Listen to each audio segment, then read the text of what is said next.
back at Whitefish Fly Shop. So I've got my reel that I had from my last video. I have got the terminal end of my leader line, and then I have a hunk of 4x tippet. So if you remember, this is actually a 4x leader.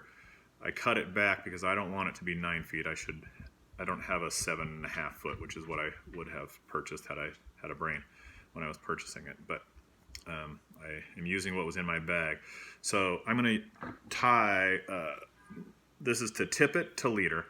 I'm going to tie what's called a surgeon's knot, and there's a lot of different ways to do a surgeon knot, and there's a lot of different ways to do tie these two pieces together. But as you can see, I'm going to take the two and I'm going to overlap them, and I don't know, I probably have 4 to 5 inches.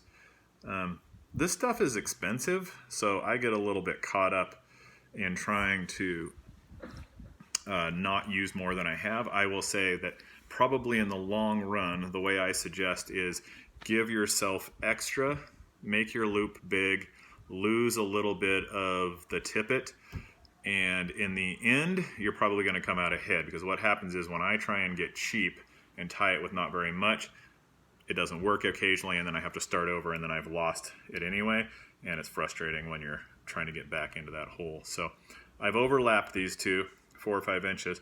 I'm going to do a loop like that just around my finger, and I like to make it nice and big, which is another reason why you overlap them 4 or 5 inches, let you make it bigger and then still have this end. So I'm pinching that intersection there, okay?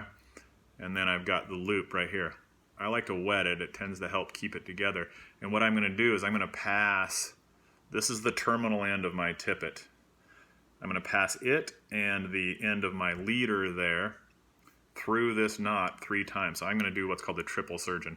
So I'm going to pass it through here. So you have to get a little bit of dexterity here. So you have to kind of pinch and then hold and come around the other side and grab those 2 pieces out of there, which I'm not doing very well right now. I have a lot of experience of videotaping myself. And now once I have it, I'm actually going to shift and hold. But you can see I've got that wrapped around once. Okay, so I'm just going to repeat. And the second and third one often get easier. But you can see the bigger your loop is, the easier it is to get all that through.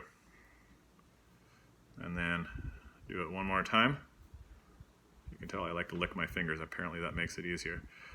You can do it 3, you can do it 4. I'm going to do it 4 just to show you again. The smaller gauge it is, the more I usually do it because it strengthens the knot. But if you were using some big salmon leader, 3's good, 2's probably fine. Okay, so now I've got my tippet and the little tag end of my leader. I'm going to grab onto those. Over here I've got the tag end of my tippet and my leader.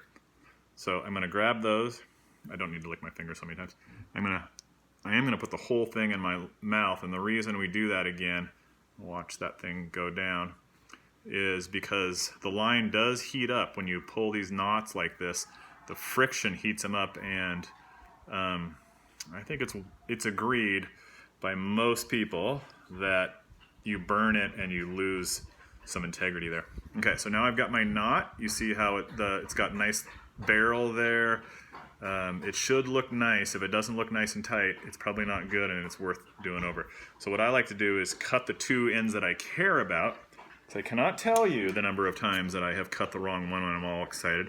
I'm using scissors because they happen to be here. Obviously, you probably don't have these on the river, but and I have learned not to be that shy about leaving a little tag in. As it seats itself, when you pull on it, it will come a little together. I often leave it a little long and then try and remember to come back later after I've fished and put some weight on it and know it's nice and tight. I can come back and trim. The reason you want to trim is because if you're casting and if you roll it, In a cast, which you often do, then this part comes around and hooks in there, and then you'll get a knot, and then you'll have to start over. But that's an opportunity to practice, isn't it?